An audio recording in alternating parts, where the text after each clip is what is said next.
तौसा शरीफ से खबर शामिल कर रहे हैं। डीपीओ डेरा गाजी खान उमर सईद ने थाना सदर में खुली कचहरी का इनाकाद किया, जिसमें एएसपी मीर रूहेल ने भी शिरकत की। डीपीओ ने लोगों की शिकायत सुनी। ज्यादातर शिकायत चोरी, डकैती और घरेलू नवयत के झगड़ों के हवाले से की गई।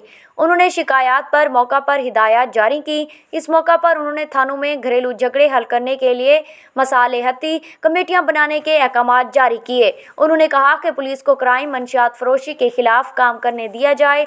मसालेहती कमेटियां जिनमें मुअज़्ज़िज़ीन इलाका को शामिल किया जाए, जो घरेलू झगड़ों पर फैसले करें। उन्होंने अल-मंजूर न्यूज़ से ख़ुसूसी गुफ्तगू करते हुए कहा कि वज़ीर आला पंजाब सरदार उस्मान बुज़दार के विजन के मुताबिक लोगों को उनकी दहलीज पर इंसाफ फराहम करेंगे और थाना कल्चर को तब्दील करेंगे ताकि लोग पुलिस से खौफ महसूस ना करें बल्कि मुहाफ़िज समझें। अवाम और पुलिस के दरमियान फासले कम करेंगे। उन्होंने कहा कि अवाम के लिए उन्होंने अपना नंबर पब्लिक कर दिया है।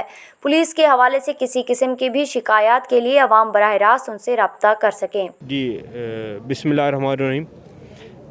जैसे कि आप जानते हैं, वज़ीर पंजाब की हदायत पर हमने यहाँ पे खुली कचहरी की और उसका मकसद ये है कि जो लोगों के मसाइल हैं हम उनकी दलील पर आके हल करें, ना कि हम लोगों को कहें कि आप हमारे दफ्तरों में चक्कर लगाएं, वहाँ पे हमारा इंतज़ार करें।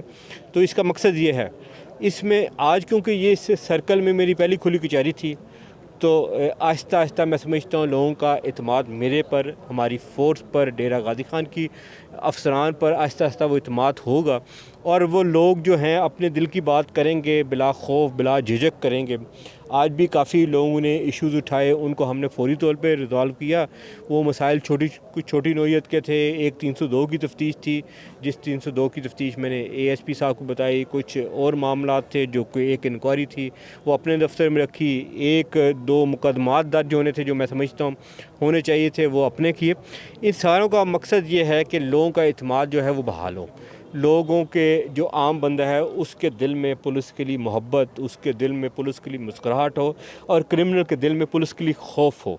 तो ये सारा जो पूरा निज़ाम है ये उसी गरीब आदमी के लिए है जिसकी मेहनत से, जिसकी खून पसीने कमाई से ये सारा निज़ाम चल रहा है।